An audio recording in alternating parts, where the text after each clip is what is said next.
Acá estamos en directo desde Berlín, Alemania, en el Instituto Max Planck para Desarrollo Humano. Vamos ahora a entrevistar a Gerg Gigerenzer en directo para Psychology. Well, thanks again, Professor Gigerenzer, for this time to have this interview.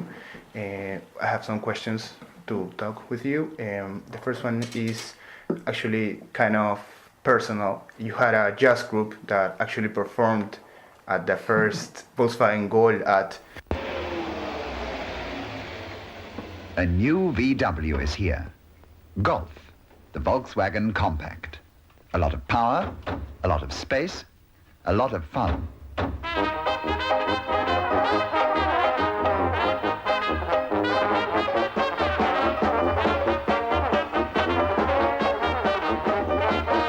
Golf, the Volkswagen Compact. Great car, great performance, and great fun. And I was wondering, did music had anything to do with your interest on intuition? Oh, yes. Music, like art and sports in general, is an activity where you start by practicing.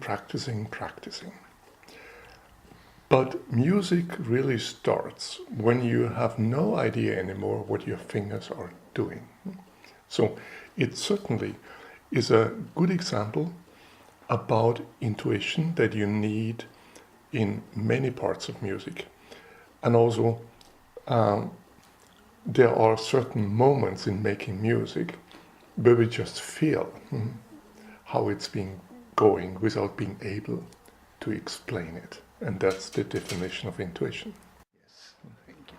And why did you decide to make the transfer into academic life?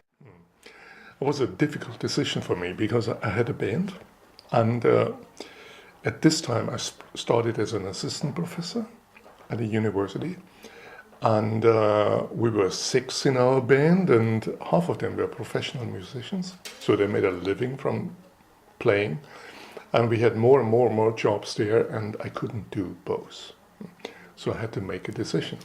And music was for me the option where I earned much more money than in academia at this time, which was the safe option for me, because I knew I can go on with that, while I was not sure whether I will ever become a professor at a university. So I took the risky option and went to academia. And that also inspired me to think about how people make decisions about important life events. Well, your last book is about risk. So let's get serious now. I have some questions about the adaptive toolbox, this magnificent concept you've developed throughout the years. So Daniel Kahneman argues that people make bad decisions when they find themselves under uncertainty conditions. In Rationality for Mortals and some other of your books, you contest that vision. Could you please explain why you think Kahneman's proposal is incomplete? Yeah. So Daniel Kahneman does not say that people are always making bad decisions. He says rather that sometimes they make good decisions, sometimes bad. In particular, heuristics are the reason for sometimes good and sometimes bad. That's his stance. What he does not consider is that the same holds for logic and probability theory. It's sometimes a good idea and sometimes a bad idea. Just consider the last financial crisis, where the value at risk models and other complicated models from standard finance theory missed the crisis and couldn't prevent it. So my thinking is we have situations of risk. That means where you know all the options, all the consequences, and can at least well estimate the probabilities. And then there are situations of uncertainty where part of that is missing, like which job do you take? whom to marry. Things are happening that you cannot foresee. And in a world of risk, it's a good idea to use logic and probability theory, and it's enough. That's the situation that Kahneman considers, and basically only one. Daniel Kahneman knows always what the best answer is for his problems. But most interesting problems in our world, we do not know what the best answer is, nor what the future brings, but we still can act. And businesses and many leaders in various areas, they rely on heuristics, not because they have some kinds of irrationality, but the situation is in that kind that they can't do anything else.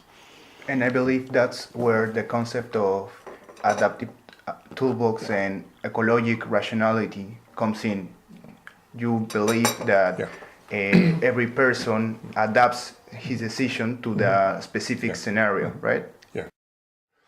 So the adaptive toolbox is a metaphor for the set of heuristics that a person has at its disposal, or an institution. And that can be quite simple social heuristics. So, for instance, do whatever the others do. So many colleagues in academia study exactly what the others study, with a little twist. And it's often successful. And or leadership heuristic. First listen, then speak. A very clear instruction. And a heuristic is neither good or bad per se. And here I differ from the heuristics and biases people, for whom, in all of their experimental demonstrations, the correct answer is already known or given, and the heuristic can only be second best. In an uncertain world, nobody knows what's the best answer is ahead, not even the consequences. And we are now in a situation where there are many people in decision theory who believe that probability theory, particularly the subjective variant, can be the only tool for everything. If I only wish that those would read Jimmy Savage, who is often seen as the father of Bayesian decision theory. Savage was very clear about the limits of this approach. And he gave, for instance, the example of a picnic, which is planning a picnic is outside of Bayesian theory. Why? Because you cannot all foresee all consequences that might happen. Therefore, you cannot have a probability distribution, even a subjective one. The notion of an adaptive toolbox goes away from this idea that there's only one tool for everything.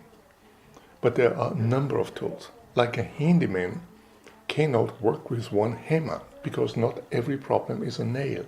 A screw needs a different tool. And this is the same vision. There's not one heuristic or one strategy or optimization technique that works forever. And we need just face this. And this then gives a new question. I mean, the question is, can I describe the situation where this tool can be expected to work? And that's the study of the ecological rationality of heuristics.